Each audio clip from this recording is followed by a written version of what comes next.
Hello guys, तो अब हो चुकी है दोपहर। तो चलिए करते हैं खाने की तैयारी। खाने में मैं बना रही हूँ मूंग दाल की खिचड़ी। तो यहाँ दाल चावल मैंने भिगो दिए हैं और मैं इसमें से लौंग निकाल रही हूँ ताकि कीड़े ना हो। तो आप भी लौंग का यूज़ करते हैं गाइस, मुझे कमेंट्स में ज़रूर बताइएगा।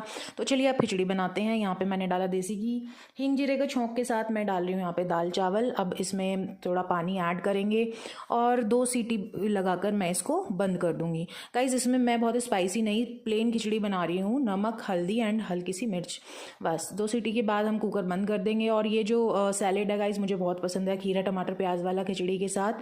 सो गाइस आप भी मुझे बताइएगा आप क्या यूज़ करते हो, किस तरह से खिचड़ी बनाते हो, कमेंट करके ज़रूर बताइएगा।